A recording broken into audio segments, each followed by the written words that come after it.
He stormed into his home to fire someone, but his daughter's fevered whisper froze him mid-breath. "Mama Jazz." The vineyard was quiet that evening, cloaked in the stillness only Napa Valley could offer. Long rows of Cabernet vines stood at attention in the amber twilight. Inside the Carter estate, the hum of silence reigned, until the sound of water broke it. Ethan Carter slammed the front door shut. He wasn't supposed to be home for another day. The private plane from Chicago had landed early, and he hadn't told a soul. The merger deal had fallen apart. The investors had lied. And now, all he wanted was 1 hour alone with his daughter. 1 hour that made sense. But the sound of running water upstairs, his daughter's bathroom, snapped every nerve in his body. Ethan dropped his briefcase. His Italian leather shoes barely made a sound as he took the stairs 2 at a time. No one was supposed to be alone with Lila. Not unless cleared, background checked, and reviewed by Hank. Not after last time. And now someone, some stranger, was giving her a bath? His voice boomed across the marble hallway. "Hank!" No answer. "Margaret?" He glanced toward the empty sitting room. The water was still running. His breath tightened. Then he reached the bathroom door. It was slightly ajar. Steam curled out like fingers of a ghost. He shoved it open and froze.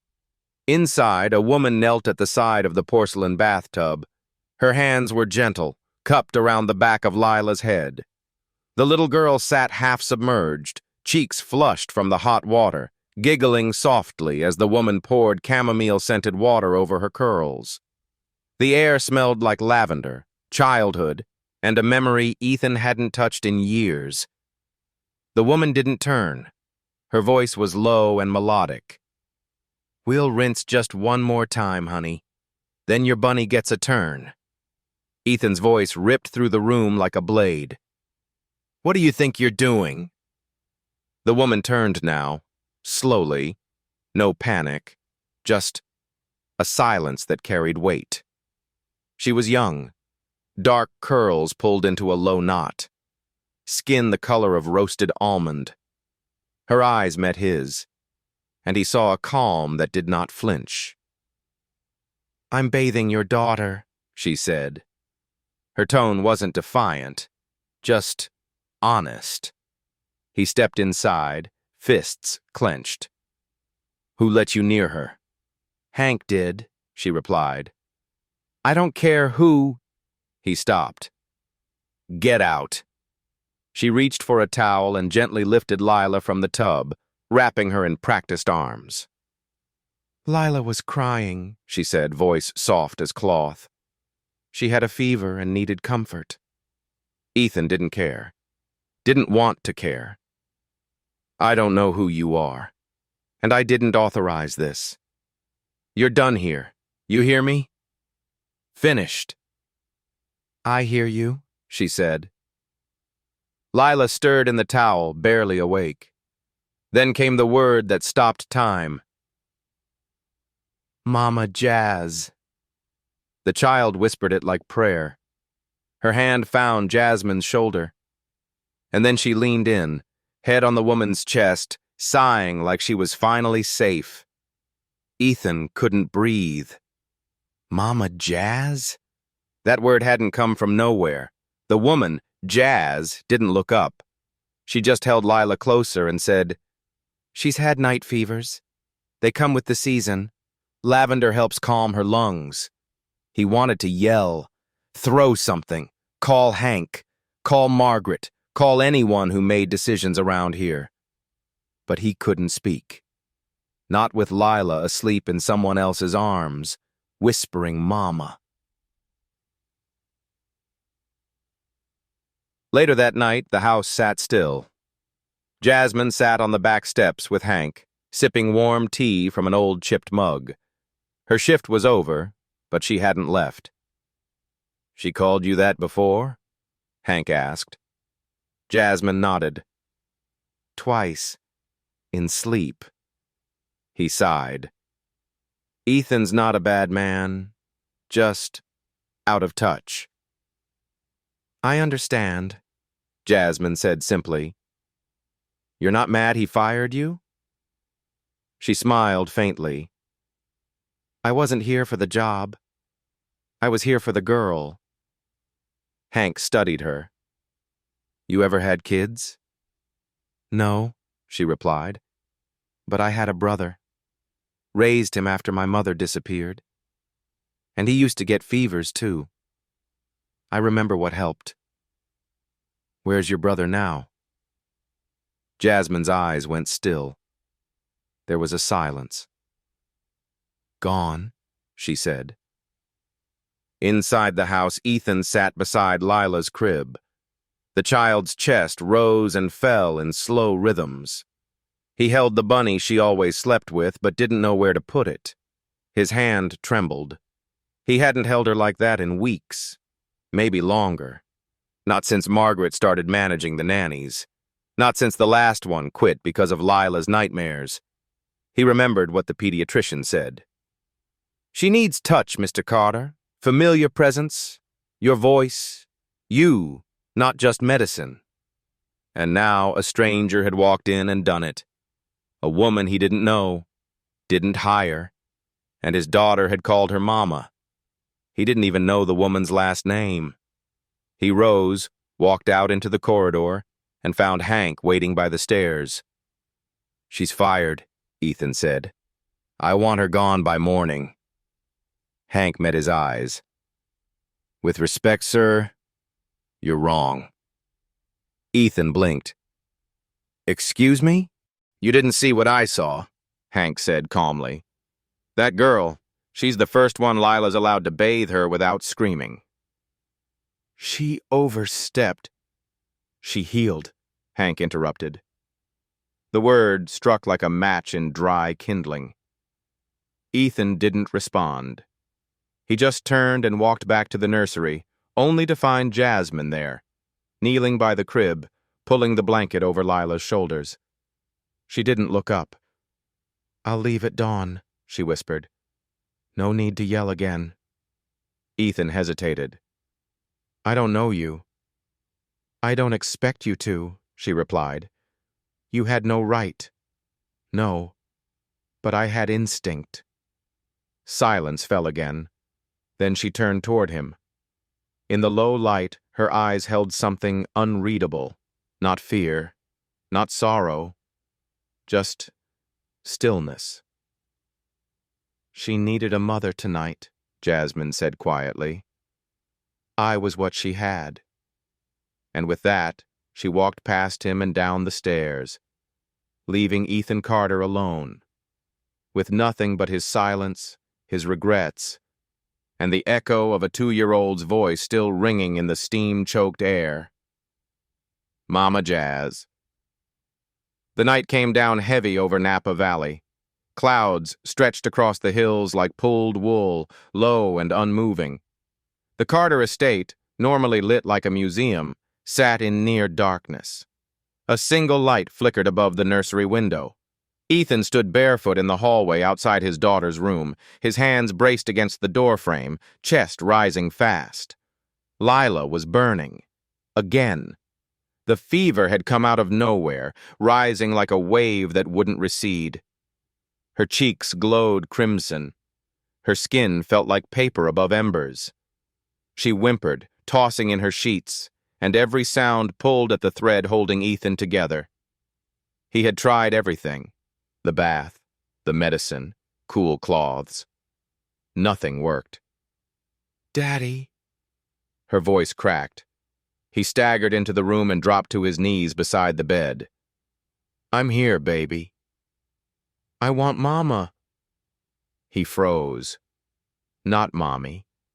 Not Grandma. Not even Bunny. She wanted Mama Jazz. His hands trembled. He looked at his phone. 0 missed calls from the pediatrician, no reply from Margaret's doctor friend. It was midnight. The staff had gone. Margaret was in Italy. Hank was at the Vineyard guest house. He was alone with a child he loved more than his own life. and he had no idea how to help her. Then, like instinct rising from somewhere primal, Ethan grabbed his keys. The tires skidded slightly as his black Range Rover pulled out of the long gravel driveway, headlights slicing the fog like blades. The GPS marked Vallejo, 35 minutes away.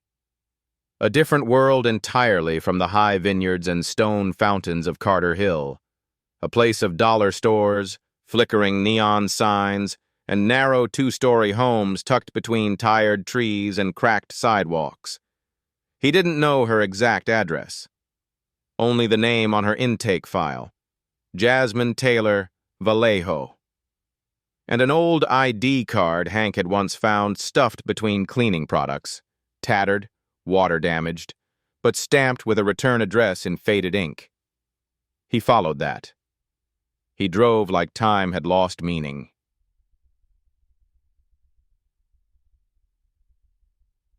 The house stood on a corner lot beside a shuttered laundromat. Paint chipped, shingles missing. A sagging porch light flickered above a crooked door. The screen door swung slightly in the wind, squeaking like it remembered better years. Ethan slammed the car door and ran up the steps. Knock, knock, bang. Nothing. He banged again, harder this time. "Jasmine, it's Ethan Carter! Open up!" Still no sound. He stepped back, ready to shout, when the door creaked open. Jasmine stood in the doorway, hair dripping, a robe tied loosely at her waist. She blinked, confused, as if pulled from deep water. "Mr. Carter?" Her voice was scratchy, not angry, just tired. Ethan stared at her for a beat, chest heaving. She's burning up. Jasmine's posture stiffened. "Lila?" She's not responding to medicine. Her breathing, it's shallow, and she keeps calling for you. Jasmine didn't ask questions. She didn't reach for a coat. She simply turned, grabbed a denim bag from the couch, slipped on a pair of boots, and followed him out the door.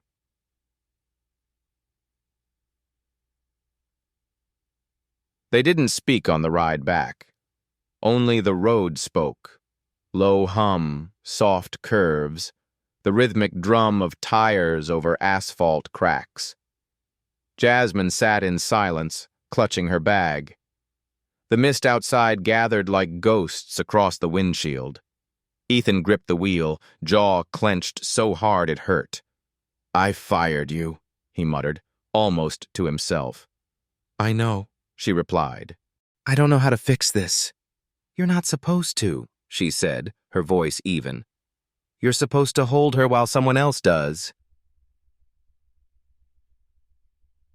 When they reached the estate, Jasmine moved like muscle memory.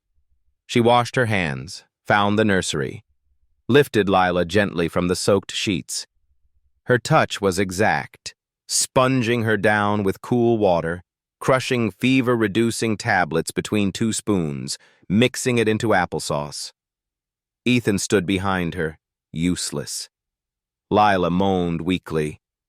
"Mama Jazz." "I'm here, baby girl," Jasmine whispered.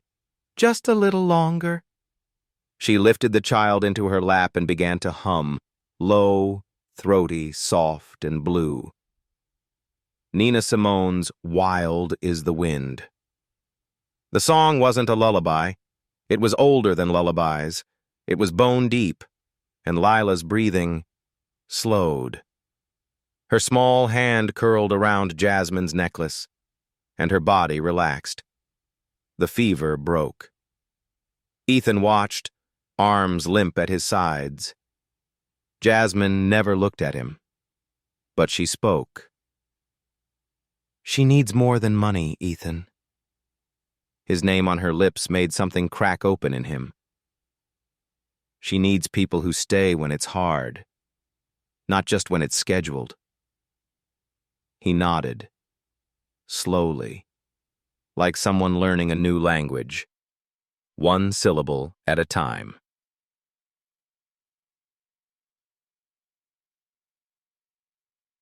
Later that night, Jasmine stood barefoot on the balcony outside the nursery. The moon hung above the vineyard like a suspended breath.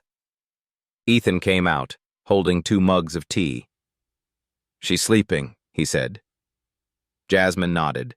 They stood in silence. Then Ethan spoke again. "You could have said no." "I thought about it," she replied. "But you didn't." "I couldn't," she whispered. "Not to her." "Why?" "Because no one came for me when I was sick." Ethan's breath caught. She didn't elaborate. She didn't need to. "I don't know how to be what she needs," he confessed. "You show up," Jasmine said. "That's how you start." He nodded again. And for the first time in a long time, Ethan Carter looked at a woman, not as a liability, not as a mystery, but as someone who could teach him how to be whole again. Dawn crept across the vineyard like a balm. A soft fog rolled over the hills, brushing against the glass windows of the Carter estate like it had a memory to share. The sky, still pale with morning hush, sent streaks of light through the nursery curtains. Inside, the storm had passed. Lila Carter slept, warm and safe, curled against a cotton rabbit and the faint scent of lavender still clinging to her skin. Jasmine sat beside her on the edge of the bed, unmoving, one hand resting gently on the child's back. Her fingers matched Lila's breath, rising and falling with an ancient rhythm. Calm, human, necessary. Ethan stood in the doorway. He hadn't moved in 10 minutes. He had watched Jasmine clean the sheets, cool Lila's forehead, and sit in quiet vigilance through the night. She didn't hum again, didn't speak. She simply stayed. And in that stillness, she had done what no nurse, no nanny, no Harvard-trained specialist could. She had calmed the storm. And Ethan Carter, tech mogul, widower, control freak, realized with a kind of helpless awe he didn't know how to do that. The kettle whistled softly in the kitchen. Jasmine, wrapped in a worn sweatshirt she found in the laundry room, poured chamomile tea into a ceramic mug. Her eyes were lined with exhaustion, but her movements were steady. Ethan stood across the island, saying nothing. He looked like a man who'd forgotten how to ask for forgiveness. His fingers were wrapped around his coffee like it was a lifeline. Finally, she broke the silence. "She's sleeping. Her breathing's clear." "Thank you," he said, voice hoarse. "I didn't come back for you," she added calmly. "I know. I came because she asked." "I know." He ran a hand down his face and exhaled. "I owe you an apology." "No," Jasmine replied. "You owe her consistency." The words cut with no anger. They simply landed. Ethan nodded slowly. "Last night when she called you Mama Jazz, that wasn't the first time, was it?" "No. You didn't tell me. You didn't ask." The silence that followed wasn't cruel. It was honest. Two people who had built their lives on silence, now learning that truth often hides in small, quiet places. "I watched you last night," Ethan admitted. "The way you moved with her. The way she trusted you. It was like I wasn't supposed to be a maid?" she offered, a gentle wryness in her tone. He flinched. "Yes." Jasmine shrugged. She didn't care about my resume. Just that I came when she cried. Later that morning, Ethan stood outside the nursery door, listening. Inside, Lila had woken with a dry cough but no fever. Jasmine sat beside her, showing her how to stack plush animals in a little parade. Her voice was low, lyrical, filled with made-up stories about forest rabbits who wore tutus and saved caterpillars from rainstorms. Ethan didn't open the door. He just stood there, listening. And for the first time in weeks, he smiled. Margaret Carter returned from Milan that afternoon, still smelling of Italian leather and imported peonies. Her heels clicked across the marble floor with practiced precision. She found Ethan in the study, reviewing blood panel reports from Carter Genetics' recent pediatric trials. "Where is she?" Margaret asked without preamble. "Upstairs with Lila." "She's back?" "Yes." Margaret narrowed her eyes. "I thought we agreed the staff rotation was to be cleared by both of us. I fired her. Then? I asked her back." Margaret folded her arms. "She's a cleaner, Ethan, not a caregiver. She's the only person who knows how to hold my daughter when she's sick. That doesn't mean she belongs in her life." Ethan stood. His voice was steady. "Margaret," he said, "you know I respect you. You raised Lila when I couldn't function. You held this family together when I fell apart." She blinked at the rare acknowledgement. "But Jasmine," he continued, "held my daughter together last night. And I don't care what she used to be. Right now, she's the one Lila needs." Margaret stared for a moment, then said coolly, "Do you even know her story?" "No," Ethan admitted, "but I know her spirit." Margaret turned and walked away, but she didn't object further. That, for her, was surrender. That evening, Ethan found Jasmine in the music room. She was sitting on the bench beside the baby grand piano, her fingers grazing the keys but not pressing. A quiet hum filled the space, a breath more than a melody. "You play?" he asked from the doorway. "I used to," she replied. "Where'd you learn?" "My mother," before she disappeared. He walked in slowly. "I didn't know." "You didn't ask." He winced again. The way she said it was never cruel, but it landed with weight every time. "I want to ask now," he said quietly. She looked at him, really looked, and for the first time he saw the girl behind the calm, the grief tucked beneath her grace. "What do you want to know?" she asked. "Everything." And though she didn't begin with her whole story, she did start. "My name wasn't always Jasmine Taylor," she said softly. "I changed it 3 years ago." Ethan waited. "My real name is Amara Jasmine DuPont. I testified against someone who should have never walked free. He did anyway." Ethan's breath hitched. "After that, I ran. Changed cities. Changed names. Took whatever work I could find that kept me off the radar. Cleaning homes is the only job where no one asks too many questions." He sat down slowly beside her. "And you've been living like that ever since?" She nodded. "Until Lila." "Why stay?" "Because she made me remember I was more than what happened to me." Ethan didn't speak. He just sat in the quiet, beside a woman who had survived more than he could fathom, and still found a way to teach his daughter to laugh. And in that quiet, something shifted. No lightning, no dramatic symphony. Just the storm. Settling. The Carter estate was quiet again, but not peacefully so. There was a stillness now, dense, watchful, as if the walls themselves were holding their breath. It began with a letter, folded twice, tucked under the windshield wiper of Jasmine's car. No return address, no handwriting on the outside, just the word, Amara. She stood motionless in the driveway, the morning light slicing through the mist. Ethan was inside, feeding Lila her oatmeal with practiced clumsiness. Jasmine had gone out to check her bag, looking for her phone charger. Instead, she found the envelope. She didn't open it at first.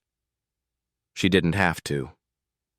The name alone, her real name, was enough to make her heart stutter. Amara. A name buried. A name she had whispered only once, months ago, and never in this house. Hands trembling, she slid her finger under the flap.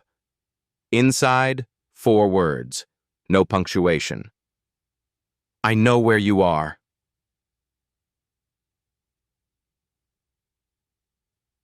That afternoon, Ethan was reviewing genomic modeling charts in his office when Jasmine knocked. He looked up, surprised. She rarely came to this part of the house. I need to speak with you, she said, and there was something in her tone that sliced through every distraction in his mind. Of course. He stood, pushed his laptop aside. Is Lila okay? She's fine. You're not. Jasmine stepped inside and held up the envelope. He took it, read the name, and froze. Amara, he whispered. She nodded once. I thought your name was Jasmine Taylor. It is, now. He met her gaze. You said you'd tell me everything when you were ready. I wasn't ready, but this... She gestured to the letter, her voice tight. This says I don't have time to be. Ethan sat down slowly. Talk to me.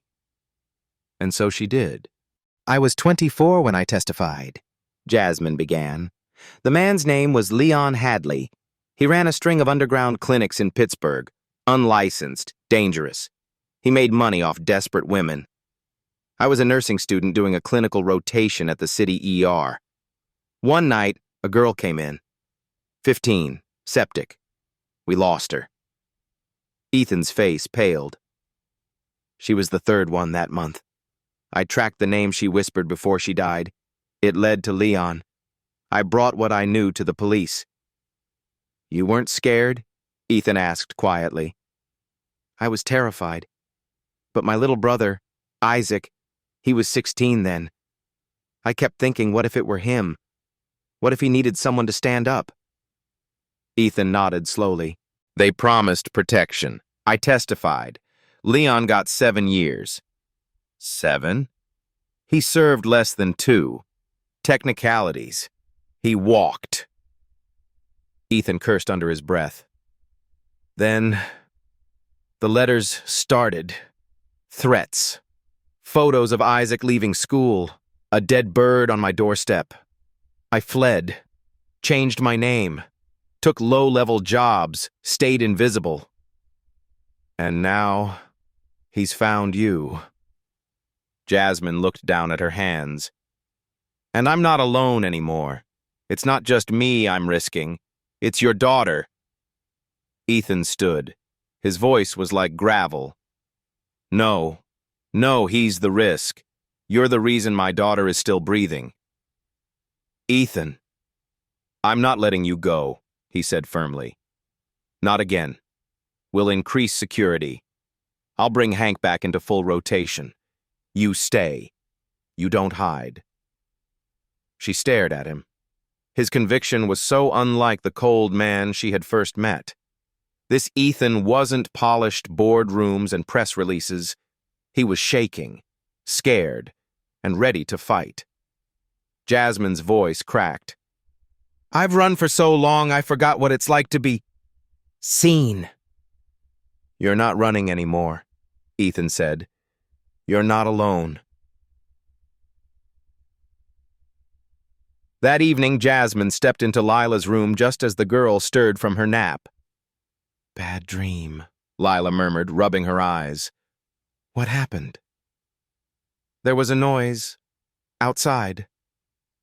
Jasmine kissed her forehead. Dreams can't get through locked windows. Even if they know your name?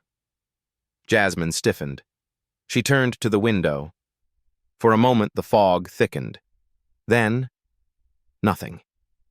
Just vines. Still, Jasmine closed the shutters and locked them. The next day, another envelope appeared. This time tucked into a grocery bag Hank had left at the front gate. She doesn't belong in that house. The note was typed, not handwritten, but red ink still dripped like accusation. Ethan tightened the security system, added motion sensors, armed drones on standby. Hank doubled night patrol. Jasmine was given a panic button linked to Ethan's phone, but none of it silenced the anxiety coiled beneath her ribs. She hadn't felt fear like this in years, because this time, someone else could pay the price. 2 nights later, Lila woke up coughing. Jasmine rushed in before Ethan even heard her. The girl wasn't feverish, just scared. "There was a man outside," Lila whimpered. Ethan burst in with a flashlight, scanned the yard, found nothing. But the pattern was too clear. Someone was watching.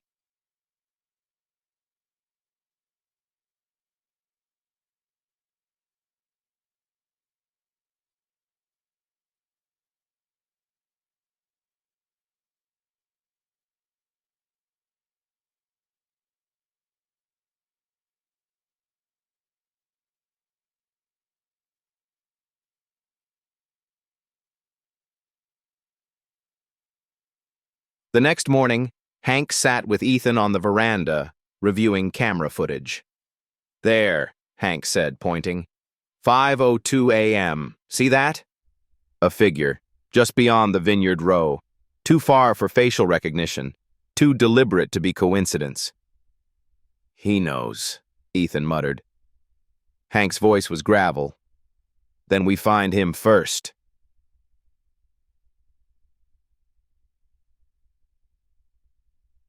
Inside, Jasmine stood in the nursery holding a crumpled photo. It had come in that morning's mail. A picture of her brother, from 5 years ago, written across it. What if history repeats? Her hands shook. But then she looked at Lila, now sitting on the floor drawing purple flowers with wax crayons.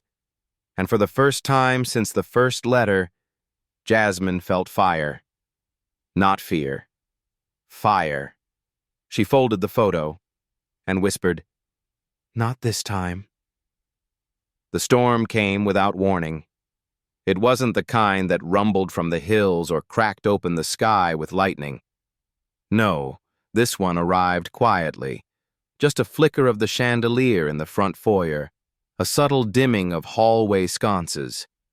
Then, all at once, darkness fell across the Carter estate like a dropped curtain. It was 10:42 p.m. Jasmine was folding Lila's fresh pajamas in the nursery when it happened. The hum of the air purifier stopped. The monitor screen went black. Even the nightlight, shaped like a glowing crescent moon, died without protest.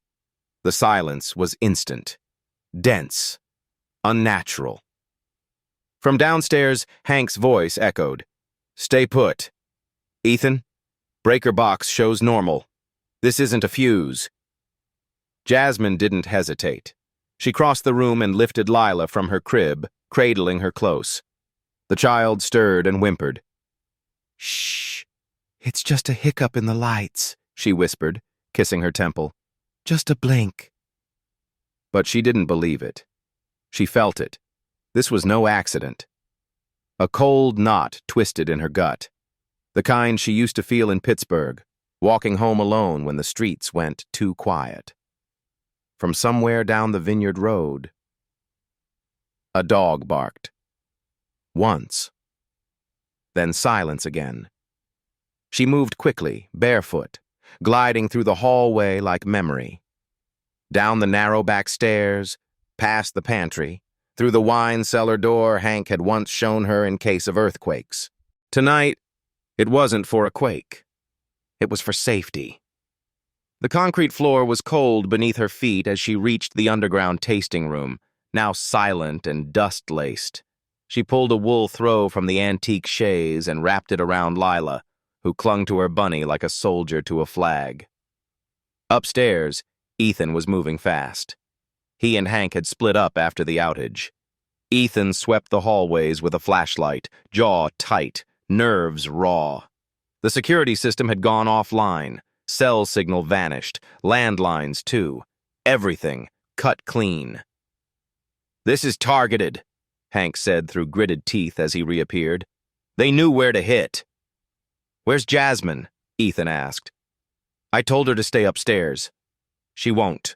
She'll go underground." And just like that, Ethan ran. He sprinted down the east stairwell, the one that led toward the cellar. He didn't need light. He'd walked this hallway in dreams and in grief.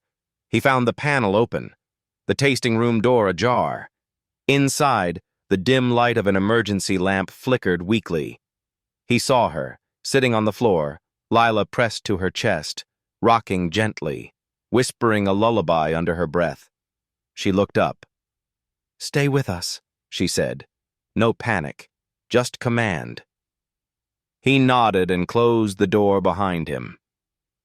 But upstairs, a creak, then another, then silence again. And then, footsteps, measured, confident, moving down the main hall with no rush. Hank heard it first.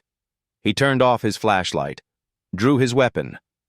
Then he saw him, a figure dressed in black, with a slow gait and gloved hands.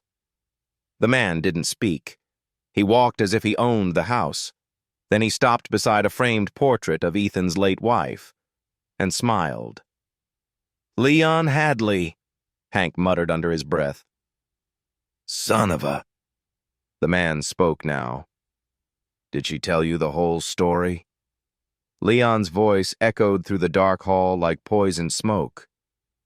"Or just the part where she played hero?" Hank stepped forward. "You're trespassing on private property." Leon didn't flinch. "And yet here I am, and here she is, pretending to be someone she's not. Turn around, slowly." Leon raised his hands but didn't turn. "You know what I love about the dark?" he said calmly. "It makes all of us the same." Down below, Jasmine heard the muffled voice. Her body stiffened. "That's him," she whispered. "It's Leon." Ethan's eyes narrowed. "He came in person?" She nodded. "I thought he'd send someone. I didn't think he'd be—" "Cowards don't always stay behind," Jasmine murmured. Ethan stood and moved to the cellar door. "Stay here. Lock it behind me." "No. I'll draw him away. Hank's up there." She grabbed his hand. "You don't know what this man's capable of." Ethan looked back at her, and for the first time she saw no fear. "He threatened my child," he said. "That's all I need to know." Then he was gone. The confrontation happened fast. Ethan emerged from the back corridor into the foyer. Leon turned slowly, like a man watching a chess game he believed he'd already won. "Well," he said, smirking, "if it isn't the proud husband of a ghost and the father of a puppet." Ethan's fist connected with Leon's jaw before the words had even finished. The sound echoed like thunder. Leon staggered back but didn't fall. Instead, he laughed. "You think this is about you?" "No," Ethan growled. "It's about who you thought she still was." Leon lunged. They crashed into a hallway table, shattering a vase. Glass flew. Ethan grunted as Leon struck his ribs, but he didn't back down. He fought like a man whose child was sleeping in a cellar. And for the first time in his life, Leon was losing control. Then, a shot. A single deafening shot. And Leon dropped. Hank stood behind him, gun steady, eyes stone. "Non-lethal," he muttered. "Just enough to end this dance." Ethan stood, panting, bruised. Leon lay unconscious, blood pooling from his temple. Hank turned to Ethan. "Call the police. Now!" Downstairs, Jasmine was still holding Lila. She had locked the door, just like Ethan said, but she was crying now, silent, soundless tears, not of fear, but of relief. She had stopped running, and for once, someone had run for her. 2 hours later, the estate was flooded with deputies and paramedics. Leon Hadley was taken into custody under federal warrants long overdue. Hank coordinated quietly with an old Homeland Security contact, and within minutes, Jasmine's testimony was secured under whistleblower protection laws. Ethan stood outside the cellar door as Jasmine finally emerged, holding Lila, now half asleep and safe. Their eyes met. Nothing was said, but everything was understood. Ethan walked to her slowly, and for the first time he placed his hand on her shoulder, not as a savior or a boss or even a man in debt, but as someone who had chosen to stand beside her. The house didn't return to normal after the break-in. It returned to something quieter, slower, like a field after fire, still smoldering, but alive. Security remained high. Surveillance cameras were doubled. Margaret Carter returned early from Milan, her presence sharp and unspoken, hovering like perfume no one had asked for. Hank barely left the property. The staff tiptoed, and yet inside the nursery, there was peace. Because the fever was gone, because the man in the shadows had been taken away in handcuffs, because Lila Carter now slept with her cheek pressed into Jasmine's shoulder, murmuring in her dreams about bunny castles and Mama Jazz's pancakes, and because for the first time Ethan Carter sat beside the crib, not to supervise, not to watch through the door, but to be present. Jasmine turned toward him in the low lamplight.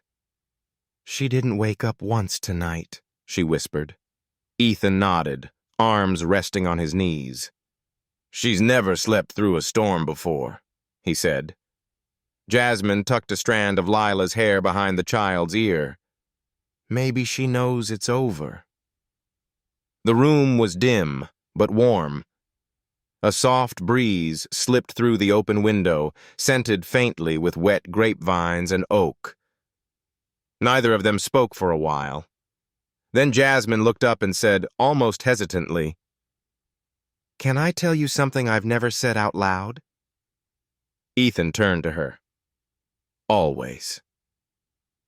Jasmine took a slow breath. "The night Leon was sentenced, I thought I would feel victory, relief, something triumphant." She swallowed. "But all I felt was emptiness, because I knew he'd be back. People like that don't disappear. They wait. They fester." Ethan's voice was steady. "But he's gone now." She nodded. "And I'm still here. Stronger than ever." Jasmine smiled, small but certain. "I used to think surviving was the bravest thing I'd ever do. But I was wrong." "What is?" She turned to face him fully. "Staying." Ethan didn't answer with words. He reached forward instead, carefully, slowly, and brushed the back of her hand with his fingertips. "I'm glad you did," he said.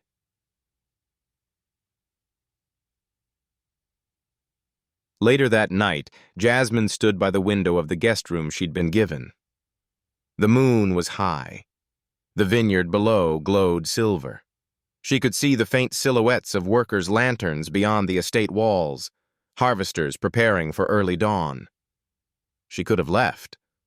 After Leon was arrested, Ethan had offered her an out, a chance to relocate anonymously anywhere she wanted. He said he would pay for her safety, her housing, her future. And she had declined, because something had changed. Not in him, not in the house, but in her. For the first time since she was 24 years old, she wasn't running. She was standing still, and the world hadn't collapsed. She opened the window slightly and let the cool air drift in. Behind her, a small voice murmured, "Mommy?" She turned. Lila was in the doorway, holding her stuffed rabbit by one ear. Sleep still tugged at her lashes, but her feet were bare and her face was calm. Jasmine knelt. "Baby girl, it's late." Lila walked forward, pressed her face into Jasmine's neck, and whispered, "I had a dream you were gone." "I'm right here," Jasmine whispered back. Lila's voice was muffled against her skin. "You're my mommy now." Jasmine stilled. She had heard the nickname before. Mama Jazz. Mama, even Miss Jazz. But not this. Not the full word. Not mommy. And it didn't come with question marks or hesitation. It came like truth. Jasmine held her tighter. And in the dark, for the first time since her brother's death, she cried without shame. Not from fear, but from fullness.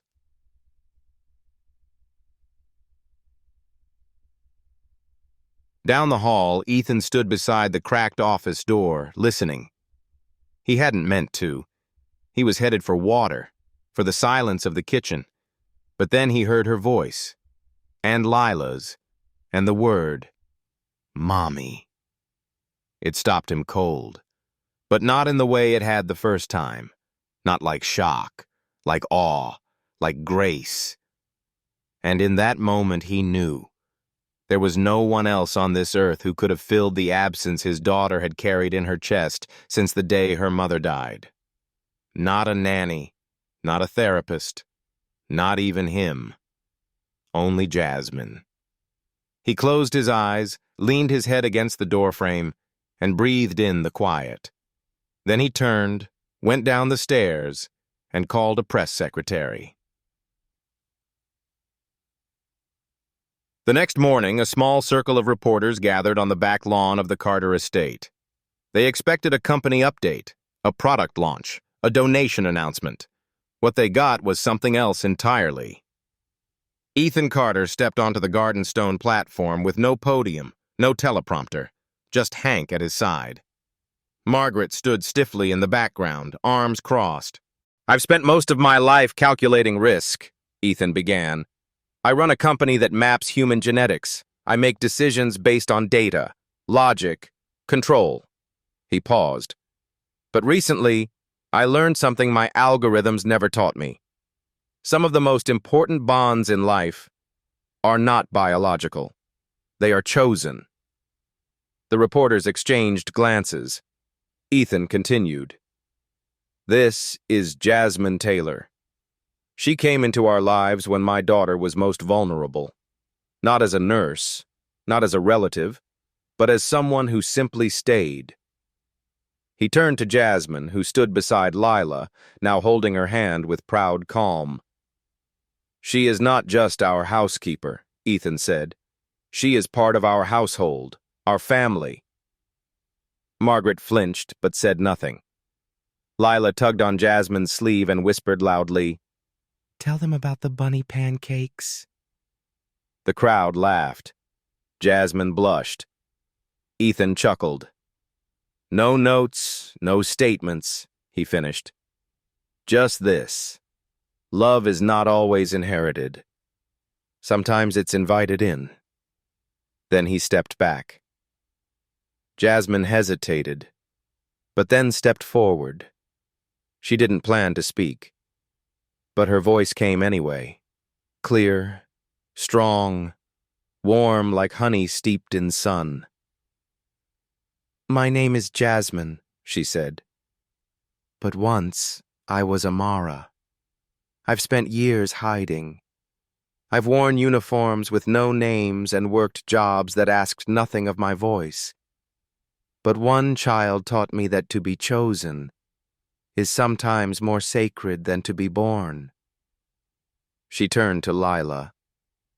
I'm not a mother by biology, but I am by bond. There was silence, then applause, real, rising, rooted. And as Ethan stood beside them, hand in Lila's, heart no longer guarded, he knew. The storm had passed, but its echo would never leave them, and that was okay, because in the dark, her voice had brought them home. The air in the Berkeley Civic Center was crisp with anticipation. Rows of white folding chairs filled the auditorium, flanked by soft spotlights that shimmered against the glass podium on stage. Banners hung from the rafters read, Women's Summit, Voice, Vow, Vision.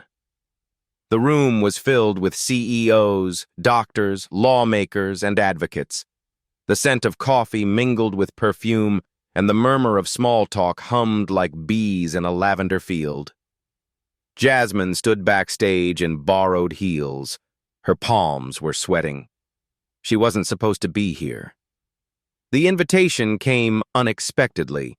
A personal email from a board member who had seen the Garden press conference just a week prior. I heard your words. We need voices like yours. Jasmine had hesitated. For 2 days, she said nothing. Then Ethan, calm as always, placed a hand on her shoulder and said, You don't owe anyone your story. But if you're ready, maybe it's time you tell it on your own terms. So she said yes. And now she stood behind the curtain, her name printed on the program between a state senator and a university chancellor. Jasmine Taylor, caregiver, advocate, survivor. No credentials, no degrees, just the truth.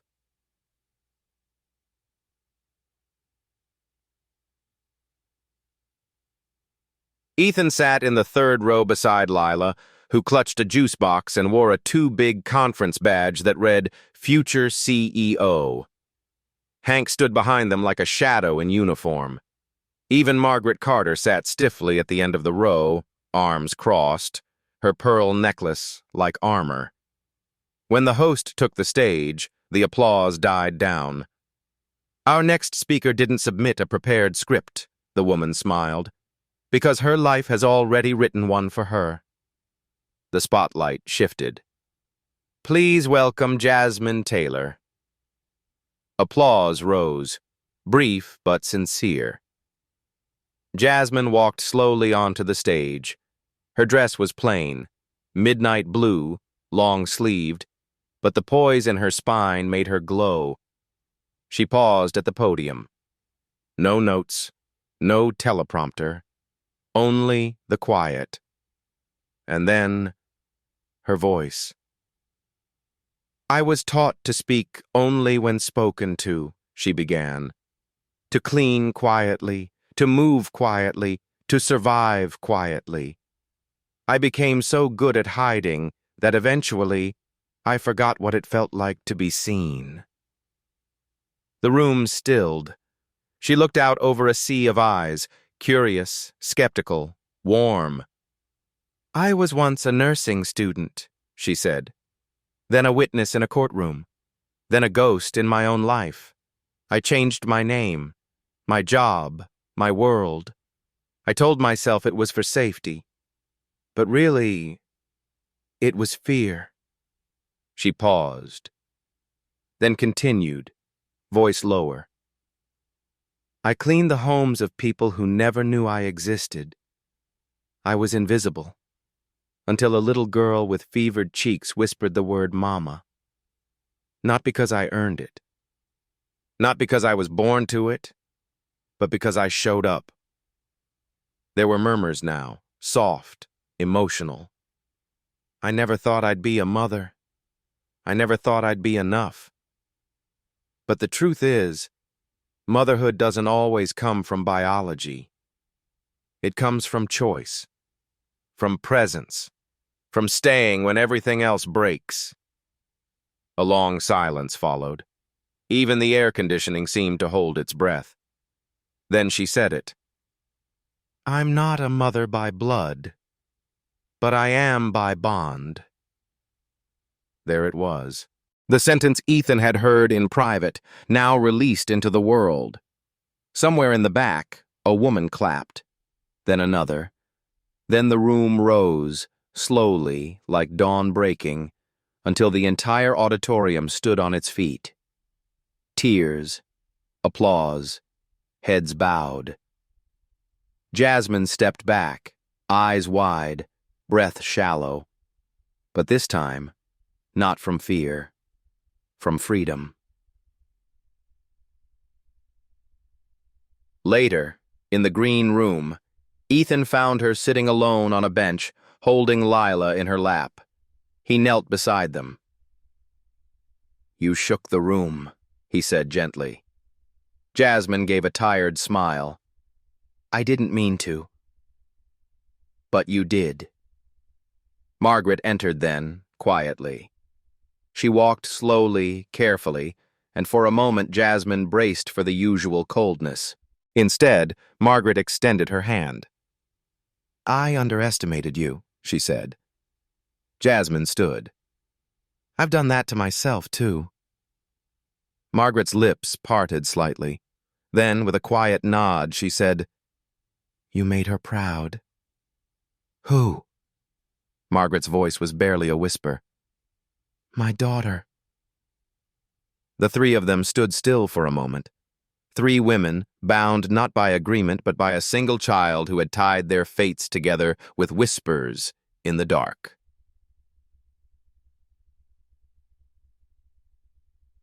The ride home was quiet. Lila fell asleep with her head on Jasmine's lap in the back seat. Ethan drove, one hand steady on the wheel, the other resting near the gear shift where Jasmine's hand finally reached. She laced their fingers together. Outside, the sun dipped behind the hills of Berkeley. Grape leaves flickered in golden light as they neared home. "You okay?" he asked softly. "I think," Jasmine whispered, "for the first time in years, I am." He nodded, then said the words he'd been carrying since she first stepped onto that stage. "Let's never disappear again." She turned to him, smiled, and replied, "Let's not." The top floor of Carter Genetics headquarters in downtown San Francisco was built like a fortress for ambition. Glass walls stretched into clouds. Concrete beams framed panoramic views of the bay. Inside the boardroom, known unofficially as the Summit, seats were filled with shareholders, attorneys, and executives. Silver carafes of coffee glinted beside engraved nameplates. The air smelled of tension and leather. Ethan Carter sat at the head of the table, quiet. He wore no tie. His cufflinks were unfastened, and for once, he had no slides, no quarterly graphs, no strategy deck, only a folder in front of him, and a decision that would change everything. David Langley, chief counsel, cleared his throat. "We've reviewed the media response from the Women's Summit. The feedback is mixed." Ethan nodded. "Define mixed." "The public narrative is compassionate, uplifting, but internally, shareholders are nervous. They see risk exposure, especially with your public affiliation with Miss Taylor." "Her name is Jasmine," Ethan replied. Langley pressed on. "You spoke her name during a live-streamed event without pre-authorization. You framed her as a permanent presence in your home. Your daughter called her Mommy on a hot mic." Ethan's fingers curled slowly around the edge of the table. "This isn't about PR, is it?" he said quietly. "It's about control." The head of finance, Monica Ellison, leaned forward. "It's about clarity, Ethan. Investors want to know if your personal decisions are going to bleed into our corporate identity. You've always separated the two. Now it's blurred. I blurred it, Ethan said, because it was never separate to begin with. She blinked. Excuse me? He stood, walked slowly to the tall window, looked out over the city, then turned.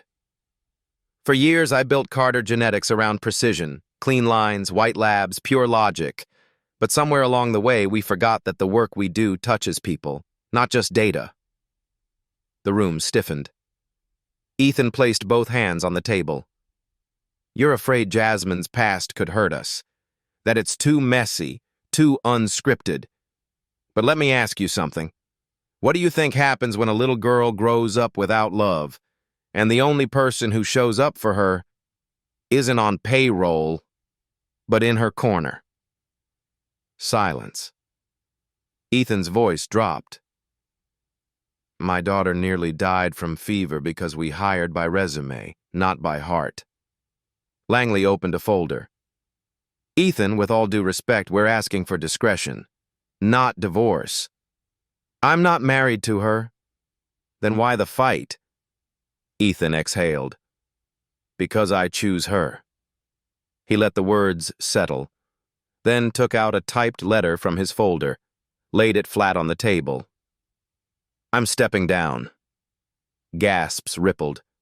Effective immediately, Ethan continued. I'm handing over day-to-day operations to Monica as interim CEO. I will retain oversight on the foundation and remain on the board, but I'm done running this company like a ghost. Monica stared. You're serious? Deadly, Langley stammered. This isn't necessary. It is, Ethan said. I built this empire to cure diseases, to map futures. But the woman who saved my child didn't come from our labs.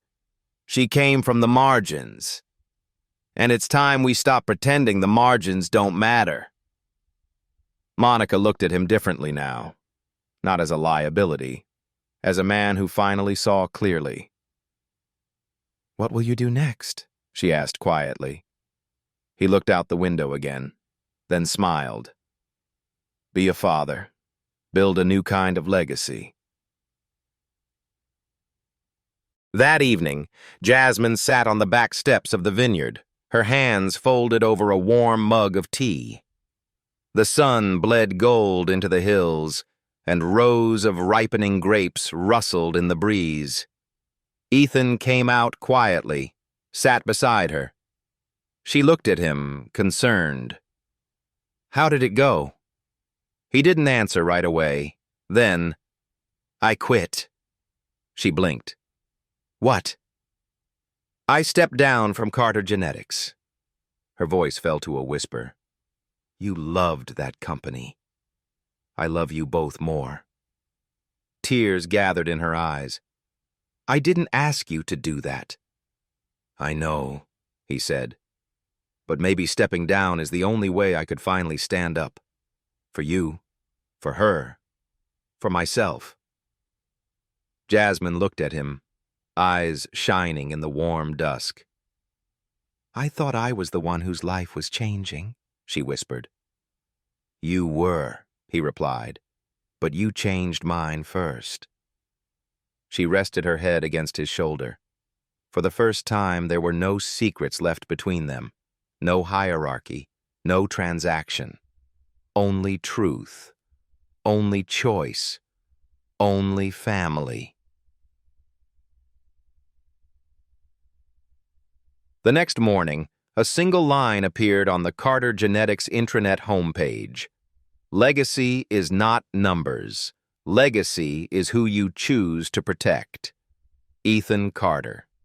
The post went viral within hours. Employees printed it, posted it on lab walls. One intern wrote it on a Post-it and placed it beside her microscope, whispering, finally. A week later, the Carter Foundation announced a new grant, the Jasmine Initiative, a $10 million fund supporting employment training and housing assistance for women emerging from domestic abuse, witness protection, or criminal justice backgrounds. When asked why the name, Ethan simply replied, "Because she stayed." The vineyard had begun to bloom again.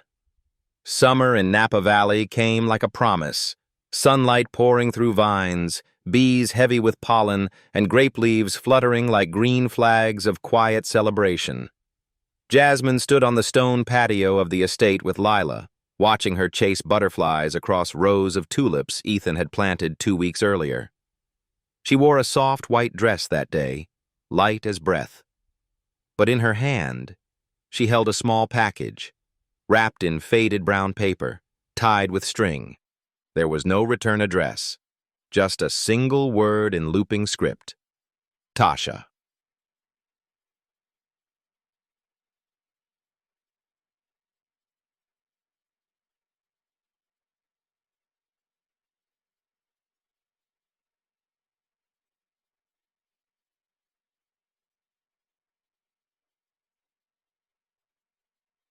Jasmine waited until evening to open it. Lila was asleep, curled up with her bunny and a picture book that Ethan had fallen asleep reading. The air was cool by the window seat where Jasmine sat, the box now resting on her lap.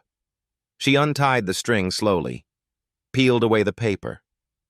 Inside, a photograph. 2 little girls, no older than 8 or 9, smiling through missing teeth, cheeks smudged with flour. One wore overalls, the other a bright yellow dress with a sunflower stitched across the chest. She remembered that day. They had baked cornbread with their mother, burned it, laughed for hours, and then never again. Beneath the photo was a note, written in the unmistakable voice of someone who once knew her best. Amara, I saw your speech. I knew it was you. You still wear that same stubborn fire on your face. I've been angry for years, but I never stopped hoping you'd come back. If you're willing, I'll be at the vineyard gate on Sunday, noon. Bring the yellow dress. Tasha. Ethan found her on the steps that night, clutching the photo, her eyes somewhere else. He sat beside her quietly, waiting. She was my sister, Jasmine said, not looking at him. Older by 2 years, smarter, louder. She taught me how to read before school ever did. You've never mentioned her, Ethan said gently. I didn't think I was allowed to. Why? Because the day I left Pittsburgh, I didn't say goodbye. She finally turned to him. She blamed me when Isaac died. She said I should have seen it coming, that Leon would retaliate. And maybe she was right. I left her with that pain, and I buried it. Ethan reached for her hand. She wrote to you now. That means something. She wants me to bring the yellow dress, Jasmine said, a tremble in her voice. It was hers. She gave it to me the day she got her first job and bought me a real birthday gift. Do you still have it? Jasmine nodded. I stitched it into the lining of my suitcase. I carried it to every city. Never wore it. Just couldn't let it go. Ethan smiled gently. Maybe it's time. Sunday came with a breeze, sweet and slow. At 11:50, Jasmine stood by the guest house mirror. The yellow dress still fit, barely. The hem was shorter now, the fabric faded, but it felt like sunlight against her skin. She hadn't worn it in 16 years. Now, she stepped out into the vineyard like she was walking into memory itself. Lila saw her first. Mommy, She gasped. you look like a dandelion. Jasmine laughed, her voice shaking. Ethan offered her a nod, his hand resting softly on her shoulder. You ready? No, she whispered, but I'm going anyway. She waited by the front gate, heart pounding. At exactly 12 o'clock, a black sedan pulled up the gravel drive. The door opened. Tasha stepped out. Older, her hair streaked with gray, her frame more rigid. But her eyes, those dark, fire-lit eyes, were the same. She looked at Jasmine in silence, then at the dress. Her lip trembled. And then she laughed, sharp and broken and joyful. "I told you," she said, stepping forward. "That dress was magic." Jasmine didn't know what to say, so she opened her arms, and Tasha walked straight into them. They sat beneath the arbor, where vines twisted over wooden beams and the air smelled like rosemary and earth. Lila played in the distance, giggling with Ethan and Hank as they built a bug hotel from wine corks. Tasha sipped her tea, eyes never leaving Jasmine. "I hated you," she said simply. "I know. But I missed you more." "I know that too." They sat in silence for a while. Then Tasha pulled out another photo from her purse. Isaac, 16, smiling, bright. "He'd be 27 now," she whispered. "You saved him as long as you could." "We both did," Jasmine said. Tasha nodded, and then her voice broke. "I didn't come here to blame you. I came here to see if we could still be sisters." Jasmine reached across the table, held her hand. "We never stopped." That evening they had dinner under the open sky. One long wooden table, plates of roasted vegetables, warm bread and bowls of summer peaches. Ethan poured wine. Lila wore flowers in her hair. Margaret even offered a toast. "To all the women," she said, glass raised, "who bloom after storms." Jasmine clinked her glass against Ethan's, then turned to Tasha. "I'm glad you came." Tasha wiped her eyes. "Me too." The yellow dress fluttered in the breeze as Jasmine rose and led Lila into the twilight, her hand small and warm in hers. And somewhere in that golden quiet, two sisters found each other again, not in the ashes, but in the growing. The morning of the dedication ceremony dawned clear, with just enough breeze to carry the scent of tulips down the vineyard paths. The Carter estate had never looked more alive. Butterflies flitted lazily across rows of daffodils. Strings of white lanterns bobbed above the patio like quiet laughter. A chalkboard sign stood at the entrance to the garden, painted in Lila's careful handwriting. "Welcome to Bloomstead, a place where women rise again." Beneath it, a simple subtitle, "Founded by Jasmine Taylor and Ethan Carter." They hadn't called it a foundation, not a shelter, not even a program. They called it a promise, a space tucked behind the vineyard in a restored carriage house for women like Jasmine, survivors, protectors, dreamers in hiding. A place where trauma wasn't a period, but a semicolon, where each woman's name would be spoken not with caution, but with pride. Inside were soft beds, quiet rooms, a long table for shared meals, a meditation deck, a clinic run by volunteers, and a wall titled "We Stayed." Each name on it written in gold leaf. Each one a woman who had chosen not to disappear. Today, they would open it together. Jasmine stood in the nursery one last time that morning, buttoning the back of Lila's sunflower dress. The child twirled proudly, hugging her bunny to her chest. "Do I look like a flower?" Jasmine laughed. "You look like the whole garden."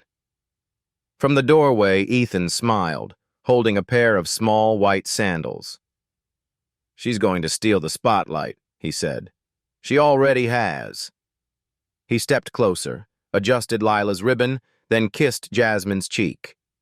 You ready? He asked. Jasmine didn't answer right away. Then, yes. And this time, she meant it. The ceremony was small, only 24 people. But each one mattered. Tasha stood in the front row with Margaret beside her, both women in soft pastels. Hank wore a clean suit, standing just off stage, eyes scanning the perimeter even though everyone knew. The danger had passed, but the habit remained. Ethan took the mic first. I used to think legacy came in the form of patents, research, impact reports, he said.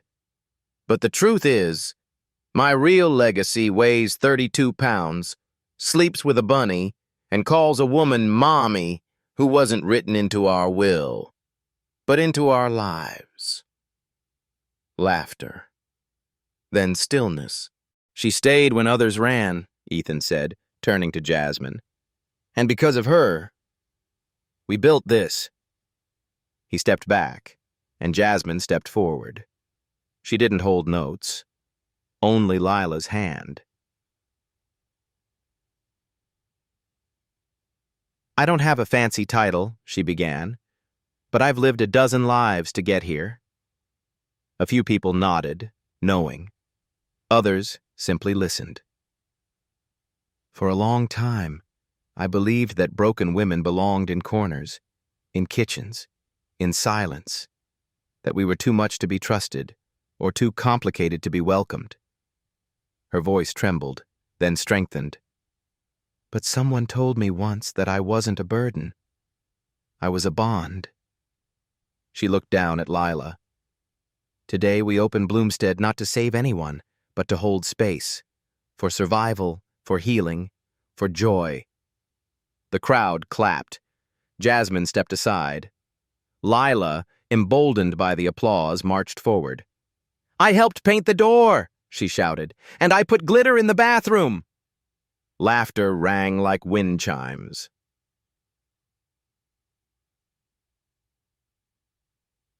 Later that afternoon, long after the guests had left and the sun leaned golden against the horizon, Jasmine and Ethan walked the path behind the carriage house.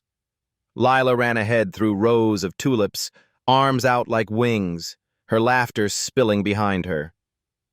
She's changed, Jasmine said softly. Ethan nodded. So have you. I used to wonder if I was allowed to be happy, she confessed. If I was somehow stealing someone else's life by having joy. And now? Jasmine bent to pick a bloom. I think I am joy, she said. Ethan took her hand. You always were. They reached the wooden bench under the arbor. Ethan pulled a folded page from his jacket. What's that? Jasmine asked. A letter, he said. I wrote it months ago but never sent it. He handed it to her. She opened it slowly. The paper smelled faintly of cedar and ink. To the woman who bathed my daughter in lavender when I had no idea how to hold her, to the woman who stood between a child and a man who haunted her, to the woman who sang a song from her bones instead of a lullaby, and to the woman who stayed. You didn't arrive quietly. You came like light after thunder, and the darkness forgot how to speak. Thank you. Ethan Jasmine folded the letter with trembling hands. You never sent this, she whispered. I was waiting for the right ending. She looked at him. Is this it? No, Ethan said. This is just the garden. We haven't even started blooming. That evening, as dusk melted into stars, Lila curled on the blanket in the garden with her bunny tucked under her arm. Jasmine sat beside her, brushing her fingers through soft curls. Mommy. Yes, baby. Is this forever? Jasmine looked around them, at the garden, the house, the man she'd come to love without planning to, then smiled. Yes, she said. And if it isn't, we'll stay anyway. She didn't enter their lives with a title, but with presence. Not through blood, but through courage. She didn't come to be called mother, yet a child called her that. And from that moment on, the world began to bloom again. If this story touched your heart, please hit the subscribe button to join us on a journey through the lives of ordinary people with extraordinary love. One small click, but it opens the door to a world of healing stories, hope, and humanity. Thank you for listening and for staying until the very end. We don't need to be perfect to be family. We only need to stay. Subscribe for more stories that heal,